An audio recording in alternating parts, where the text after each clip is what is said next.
ಮತ್ತೊಮ್ಮೆ ಬೇಲು ಜೈಲು ವಿಶೇಷ ಕಾರ್ಯಕ್ರಮಕ್ಕೆ ಸ್ವಾಗತ. ಯಾರಿಗೆ ಅರಮನೆಯ ಐಷಾರಾಮಿ, ಯಾರಿಗೆ ಸೆರೆಮನೆಯ ವಾಸ ಅನ್ನೋದ್ರ ಬಗ್ಗೆ ಚರ್ಚೆ ಮಾಡ್ತಾ ಇದ್ವಿ. ನಮ್ಮ ಚರ್ಚೆಯನ್ನು ಮುಂದುವರಿಸ್ತೀವಿ. ಈಗ ದಯಾನಂದ್ ಅವರೇ, ಮಾಜಿ ಸಿಎಂ ಕುಮಾರಸ್ವಾಮಿ ಅವರ ಒಂದು ಗ್ರಹಗತಿಗಳನ್ನ ನೋಡೋದಾದ್ರೆ ಅವರ ಗ್ರಹಗತಿಗಳು ಹೇಗಿದೆ? ಅವರಿಗೂ ಕೂಡ ಸಮನ್ಸ್ ಜಾರಿಯಾಗಿದೆ. ಈ ಒಂದು ಭ್ರಷ್ಟಾಚಾರ ಆರೋಪ ಕುರಿತಂತೆ ಹಾಜರಾಗಬೇಕು ಅಂತ ಸಮನ್ಸ್ ಜಾರಿಯಾಗಿದೆ. ಅವರ ಗ್ರಹಗತಿಗಳು ನೋಡಿ, ಕುಮಾರಸ್ವಾಮಿ ಅವರ ಜೊತೆಗೆ 16/12/90 ಇಸ್ವಿಯಲ್ಲಿ ಹುಟ್ಟಿರುವಂಥದ್ದು. ಇವರು ಹರಿದ್ರಾ ನಕ್ಷತ್ರದಲ್ಲಿ ಹುಟ್ಟಿರ್ತಾರೆ. ಇವರಿಗೆ ಸಮಸ್ಯೆಗಳಿಲ್ಲ. ಯಾಕೆಂತಂದರೆ ಇವರು ಹರಿದ್ರಾ ನಕ್ಷತ್ರದಲ್ಲಿ ಹುಟ್ಟು ಕೂಡ ಈಗ ನಡೀತಿರೋ ದಶಾಭಕ್ತಿ ಇಟ್ ಈಸ್ ಎಕ್ಸಲೆಂಟ್ ಅಂತ ಹೇಳ್ತಾನೆ.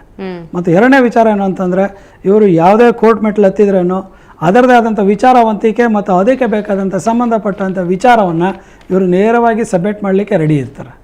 ಯಾಕೆಂತಂದರೆ ಜಾತಕ ಸುಪ್ರೀಂ, ಬುಧನ ಜೊತೆಯಲ್ಲಿ ಮಂಗಳನ ಜೊತೆಯಲ್ಲಿ ಗುರು, ಈ ಸಂಘಟನೆ ಯಾರಿಗೆ ಇರುತ್ತೆ, ಈ will be excellent in each and every characters ಅಂತ ಹೇಳ್ತಾರೆ. ಅಂತಂದ್ರೆ ಯಾವುದೇ ಒಂದು ಸಬ್ಜೆಕ್ಟ್ ಬೇಕು ಅಂದ್ರೆ ಅದಕ್ಕೆ ಹಿನ್ನೆಲೆಯನ್ನ ರೂಪಿಸಿ ಅವ್ರು ಮುಂದೆ ನಡೀತಾರೆ. ಸೊ ಯುದ್ಧಕ್ಕೆ ಹೋಗಿ ಆಮೇಲೆ ವಿಚಾರಣೆ ಎದುರಿಸಲಿಕ್ಕೆ ಅವ್ರು ಸಜ್ಜಾಗಿದ್ದಾರೆ ಅಂತ ನಾನು ಹೇಳಿಕ್ಕೆ ಇಷ್ಟಪಡ್ತೇನೆ. ಇವರಿಗೆ ಸಮಸ್ಯೆ ಇಲ್ಲ.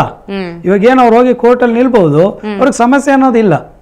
ಕಾರಣ ಏನಂತಂದ್ರೆ ಜಾತಕ it is good. Okay, 16/12/1959 Kumaraswamy ಅವರ ಜಾತಕ ಪ್ರಕಾರ ತಗೊಂಡಾಗ ಈ ಹಿಂದೆ ಕಾರ್ಯಕ್ರಮ ಹೇಳಿದ್ದೀನಿ. ಈಗಾಗಲೇ 1.5 ವರ್ಷದಿಂದ ಅವರ ಟೈಮ್ ಚೆನ್ನಾಗಿಲ್ಲ. It's very bad time. ಈಗಾಗಲೇ ನೋಡಿರ್ಬೋದು, ಹಲವು ಪ್ರಯತ್ನಗಳನ್ನ ಮಾಡಿದ್ರು, ಯಾವ ಪ್ರಯತ್ನ ಅವ್ರ ಫಲಕಾರಿ ಆಗಲಿಲ್ಲ. ಆದರೆ ಇವಾಗ ಏನಾಗಂದ್ರೆ ಚಂದ್ರ ದೇಶ ನಡೀತಾ ಇದೆ ಜಾತಕದಲ್ಲಿ. ಅಂದ್ರೆ ಚಂದ್ರ ದೇಶ ನಾವೇನು ಮಾಡ್ತೀವಿ ಅಂದ್ರೆ ಜಾತಕ ಪ್ರಕಾರ ಹಿಡನ್ ಡೇಂಜರ್ ಟೈಮ್ ಅಂತ ಹೇಳ್ತೀವಿ. ಅಂದ್ರೆ ಈಗ ಸಡನ್ ಆಗಿ ತೊಂದರೆಗಳಾಗ್ತಕ್ಕಂಥ ಸಮಯ. ಈಗ ಅವ್ರಿಗೆ ಎಕ್ಸ್ಪೆಕ್ಟೆಡ್ ಇರಲಿಲ್ಲ, ಇದು ಅನ್ಎಕ್ಸ್ಪೆಕ್ಟೆಡ್ ಬರ್ತಕ್ಕಂಥ ಸಮಸ್ಯೆ. ಆದರೂ ನವಂಬರ್ ತನಕ ಇದ್ರ ವೇರಿಯೇಷನ್ಸ್ ಇದ್ದೇ ಇರುತ್ತೆ. ಎಸ್ಕೇಪ್ ಆಗ್ತಾರೆ, ಏನೂ ತೊಂದರೆ ಇಲ್ಲ. ಅವ್ರಿಗೆ ಆ ರೀತಿಯೆಲ್ಲ ಜೈಲಿಗೆ ಹೋಗ್ತಕ್ಕಂಥ ಒಂದು ಯೋಗ ಯಾವುದೂ ಇಲ್ಲ. ಖಂಡಿತವಾಗಿ ಎಸ್ಕೇಪ್ ಆಗ್ತಾರೆ. ಆದರೆ ನವಂಬರ್ ನಂತರ ಅವ್ರಿಗೆ ಭಾಳ ತೊಂದರೆ ಇದೆ. ನವಂಬರಿಂದ ನೆಕ್ಸ್ಟ್ 2012 ನವಂಬರ್ ತನಕ ಭಾಳ ತೊಂದರೆ ಇದೆ. ಆ ಒಂದು ಟೈಮಲ್ಲಿ ಭಾಳಷ್ಟು ತೊಂದರೆಗಳಾಗ್ತಕ್ಕಂಥ ಸೂಚನೆಗಳಿದ್ದಾವೆ. ಅದನ್ನು ಸ್ವಲ್ಪ ರೆಡಿ ಮಾಡ್ಕೊಳ್ಬೇಕಷ್ಟೇ. ಓಕೆ, ದಯಾನಂದ್ ಅವರೇ, ಶ್ರೀರಾಮುಲು ಅವರ ವಿಷಯಕ್ಕೆ ಬರೋಣ. ಶ್ರೀರಾಮುಲು ಅವರದ್ದು 8 ಆಗಸ್ಟ್ 1971. ಸೊ ಅವರ ಬರ್ತ್ ಡೇಟ್ ಪ್ರಕಾರ ಈಗಾಗಲೇ ಸಚಿವ ಸ್ಥಾನವನ್ನು ಕಳ್ಕೊಂಡಿದ್ದಾರೆ ಕೂಡ. ಈ ಒಂದು ಹಂತದಲ್ಲಿ ಅವರ ಒಂದು ಗ್ರಹಗತಿಗಳು ಹೇಗಿದೆ? ಇವರು ಹುಟ್ಟಿರುವಂಥದ್ದು 8/8/71 ಇಸ್ವಿ ಶತಭಿಷ ನಕ್ಷತ್ರದಲ್ಲಿ ಹುಟ್ಟಿದ್ದಾರೆ. ಇಲ್ಲಿ ಮಂಗಳ ಪ್ಲಸ್ ರಾಹು ಉಚ್ಚಸ್ಥಿತಿ.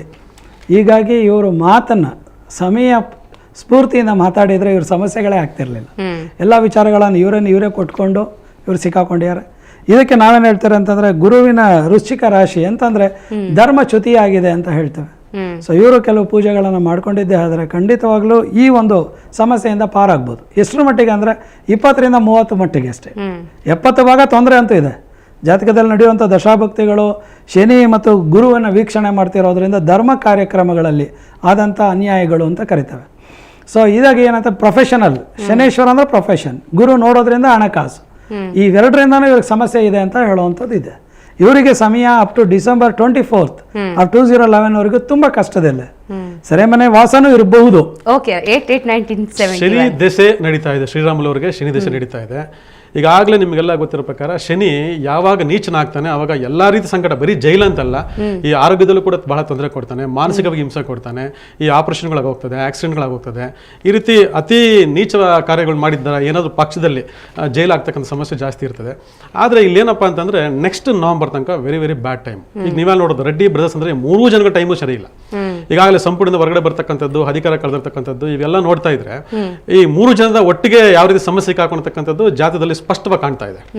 ಅದರಿಂದ ಈ ಸಂದರ್ಭದಲ್ಲಿ ಬಹಳಷ್ಟು ಮುನ್ನೆಚ್ಚರಿಕೆಯನ್ನು ವಹಿಸಬೇಕು ಅಂತ ಹೇಳಿ ಈ ಕಾರ್ಯಕ್ರಮ ಹೇಳ್ತಾ ಇದ್ದೀನಿ.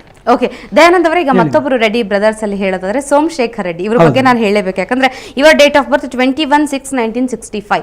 ಆದ್ರೆ ಒಂದು ಸ್ವಲ್ಪ ಹಿಂದೆ ಹೋಗಿ ನೋಡೋದಾದ್ರೆ 2 ವರ್ಷದ ಹಿಂದೆ KMF ಅಧ್ಯಕ್ಷ ಸ್ಥಾನಕ್ಕೆ ಸದಾನಂದ ಗೌಡ್ರ ಆಗಬೇಕಾಗಿತ್ತು. ಆದ್ರೆ ಅವರಿಂದ ರೆಡ್ಡಿ ಬ್ರದರ್ಸ್ ಗಳ ಪ್ರಭಾವದಿಂದ ಸೋಮಶೇಖರ್ ರೆಡ್ಡಿ KMF ಅಧ್ಯಕ್ಷರಾದ್ರು. ಆದ್ರೆ ಈಗ ಸದಾನಂದ ಗೌಡರು ರಾಜ್ಯದ CM ಆಗಿದ್ದಾರೆ. ಆದ್ರೆ ಇವರ ಗ್ರಹಗತಿಗಳು ಹೇಗಿದೆ ಅಂತ? ಈಗ ಸೋಮಶೇಖರ್ ರೆಡ್ಡಿ ಅವ್ರದ್ದು ತುಂಬಾನೇ ಕಷ್ಟ ಇದೆಯಮ್ಮ. ಕಾರಣ ಏನಂತಂದ್ರೆ, ನಾನು ಆಗಲೇ ಹೇಳಿದೆ ಶತಭಿಷ ನಕ್ಷತ್ರಕ್ಕೆ ಈಗ ಶನೇಶ್ವರ ಅಷ್ಟಮ ಶನಿ ಆಗಿದ್ದಾನೆ. ಹಾಗಾಗಿ ನಿತ್ಯವೂ ಕಾಡ್ತಾನೆ ಅಂತ ಹೇಳುವಂಥದ್ದು. ಅಷ್ಟಮ ಶನಿ ಯೋಗ ಏನಂತ ಅಂತಂದ್ರೆ ಕಂಡಿದ್ದು ಕಾಣದೆ ಹೋಗುವಂಥದ್ದು, ಕೈಯಲ್ಲಿರೋದು ಸಿಗದೆ ಹೋಗುವಂಥದ್ದು, ಇದು ಅಷ್ಟಮ ಶನಿ ಯೋಗ.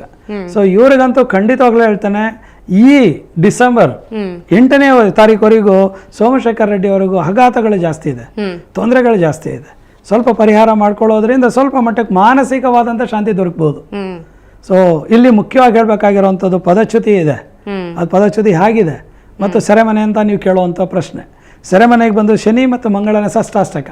ಈ ಯಾರಿಗೆ ಷಷ್ಠಾಷ್ಟಕ ಇರುತ್ತೆ, ಪೊಲೀಸ್ ಅವರಿಂದ ತೊಂದರೆ, CBI ಅವರಿಂದ ತೊಂದರೆ, ಮತ್ತು ಷಷ್ಠಾಷ್ಟಕ ಯೋಗ ಅಂತಂದ್ರೆ ಯುದ್ಧ ಯೋಗ, ಪ್ರತಿನಿತ್ಯ ಯುದ್ಧ ಮಾಡುವಂಥದ್ದು. ಓಕೆ 21/6/1965 ಇವರ ಒಂದು ಡೇಟ್. ನೋಡಿ, ನಮ್ಮ ಸಂಖ್ಯಾಶಾಸ್ತ್ರದ ಪ್ರಕಾರ ಸೋಮಶೇಖರ್ ರೆಡ್ಡಿ ಟೈಮ್ ತುಂಬಾ ಚೆನ್ನಾಗಿದೆ, ಏನೂ ತೊಂದರೆ ಇಲ್ಲ. ಗುರು ಉಚ್ಚ ಸ್ಥಾನದಲ್ಲಿದ್ದಾನೆ.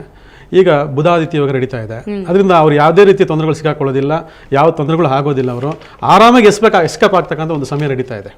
ಇದರಿಂದ ಯಾವುದೇ ಮಾನಸಿಕವಾಗಿ ಆಗಲಿ ದೈಹಿಕವಾಗಲಿ ಯಾವುದೇ ತೊಂದರೆಗಳಾಗ್ತಕ್ಕಂಥ ಸಾಧ್ಯತೆ ಇಲ್ಲ.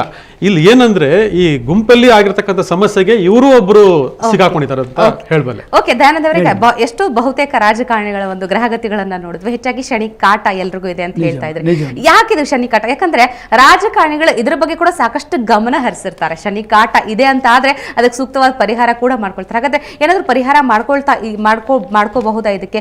ಯಾಕೆ ಶನಿ ಕಾಟ ಎದುರಾಗುತ್ತೆ ಅಂತ ನೋಡಿ, ಖಂಡಿತವಾಗ್ಲು. ಯಾಕೆಂತಂದ್ರೆ ನೋಡಿ, ಒಬ್ಬರು ಜ್ಯೋತಿಷಿಗಳ ಹತ್ರ ಬಂದಾಗ ಅವ್ರು ಬರೀ ಪ್ರಾಜೆಕ್ಟ್ ಬಗ್ಗೆ ಮಾತಾಡ್ತಿರ್ತಾರೆ. ನನಗೆ ಸೆರೆಮನೆ ವಾಸ ಇದೆಯಾ ಅಂತ ಯಾರು ಕೇಳೋಲ್ಲ. ಮತ್ತು ಜ್ಯೋತಿಷಿಗಳು ಕಮರ್ಷಿಯಲ್ ಆಗ್ಬಿಟ್ಟಿದೀವಿ ನಾವು. ಒಂದು ದಿನಕ್ಕೆ 25 ಜನದಿಂದ 50 ಜನ ನೋಡ್ಬೇಕು ನಾವು. ಆಗ ಬಂದಂಥವ್ರ ಪ್ರಶ್ನೆನ ನಾವು ಸಂಕ್ಷಿಪ್ತ ಮಾಡ್ಕೊಳ್ತೀವಿ. ಅವ್ರು ಏನ್ ಪ್ರಶ್ನೆ ನೋಡಿ ಕೇಳಿದ್ದಾರೆ, ಆ ಭಾವಗಳನ್ನ ವಿಚಾರವನ್ನ ಮಾಡಿರ್ತೀರಿ. ಸರ್ ನನ್ನ ಮದುವೆ ಆಗತ್ತಾ, ಮದುವೆ ವಿಚಾರ, ಮಕ್ಕಳಾಗತ್ತಾ, ಮಕ್ಕಳ ವಿಚಾರ. ಸೆರೆಮನೆ ವಾಸ ಇದೆ ಅಂತ ಯಾರು ಕೇಳ್ತಾರೆ? ಕೇಳಲ್ಲ, ನೀವು ಹೇಳಲ್ಲ. ಯಾಕೆಂದ್ರೆ ನೆಸೆಸರಿ ಇಲ್ಲ. ಯಾಕಂದ್ರೆ ನಾವು ಆ ಒಂದು ಅಧ್ಯಯನವನ್ನು ಮಾಡೋ ಸಮಯ ಎಲ್ಲೂ ಯಾರಿಗೂ. ಈ ಒಬ್ಬ ಜ್ಯೋತಿಷಿ ಅಡ್ವಾನ್ಸ್ ಆಗ್ತಾ ಇದ್ದಾಗ ಅವನು ದಿನಕ್ಕೆ 500 ಜನಗಳನ್ನ, ದಿನಕ್ಕೆ 200 ಜನಗಳನ್ನ, ದಿನಕ್ಕೆ 100 ಜನಗಳನ್ನ ನೋಡುವಾಗ ಅವನು ಖಂಡಿತವಾಗ್ಲೂ ಸಂಕ್ಷಿಪ್ತವಾಗಿ ನೋಡ್ತಾನೆ ಹೊರತು ತುಂಬಾ ಆಳವಾಗಿ ಅಧ್ಯಯನ ಮಾಡ್ಲಿಕ್ಕೆ ಆಗೋದೇ ಇಲ್ಲ. ಒಂದನೇ ಪ್ರಶ್ನೆ ಇದು. ಜ್ಯೋತಿಷಿಗಳ ವಿಚಾರ ನಾನು ನಿಮ್ಗೆ ಕೊಡ್ತಿದ್ದೇನೆ, ಸತ್ಯದ ಮತ್ತು ವಾಸ್ತವ ಅಂಶ ಇದು. ಎರಡನೇ ವಿಚಾರ ಹೇಳಕ್ಕಾದ್ರೆ, ಸೆರೆಮನೆ ಇದೆಯಾ ಅಂತ ಯಾರು ಕೇಳಲಿಲ್ಲ. ಸೆರೆಮನೆ ಇದೆಯಾ ಅಂದಾಗನೇ 12ನೇ ಭಾವ ನೋಡ್ತೀರಿ, ಶನಿ ಮಂಗಳನ ಯೋಗ ನೋಡ್ತೀರಿ, ಗುರು ಶನಿ ಯೋಗವನ್ನು ನೋಡ್ತೇವೆ, ರಾಹು ಕೇತುವಿನ ವಿಚಾರವನ್ನು ನೋಡ್ತೇವೆ. ಇಷ್ಟು ಸಂಘಟನೆ ಮಾಡಿ ನೋಡಪ್ಪ ಈ ಸಮಯದಲ್ಲಿ ಸೆರೆಮನೆ ಬರಬಹುದು. ಆದ್ರೆ ಮುಂದೆ ಕುಳಿತಂತವ್ರು ಉನ್ನತ ದರ್ಜೆಯಲ್ಲಿ ಇರ್ತಾರೆ, ಉನ್ನತ ಅಧಿಕಾರಿಗಳಾಗಿರ್ತಾರೆ, ಅವ್ರಿಗೆ ಸೆರೆಮನೆ ಅಂದ್ರೆ ಭಯ ಆಗುತ್ತೆ. ಎಷ್ಟೋ ಜ್ಯೋತಿಷಿಗಳು ನೇರವಾಗಿ ಹೇಳದೆ ಅದನ್ನು ಮುಚ್ಚಿಟ್ಬಿಟ್ಟಿರ್ತಾರೆ. ಓಕೆ, ನಿಮ್ಮಿಬ್ಬರ ಜೊತೆ ಮತ್ತಷ್ಟು ಮಾತಾಡ್ತೀನಿ ವೀಕ್ಷಕರ. ಅದಕ್ಕೂ ಮೊದಲು ಒಂದು ಸಣ್ಣ ಬ್ರೇಕ್.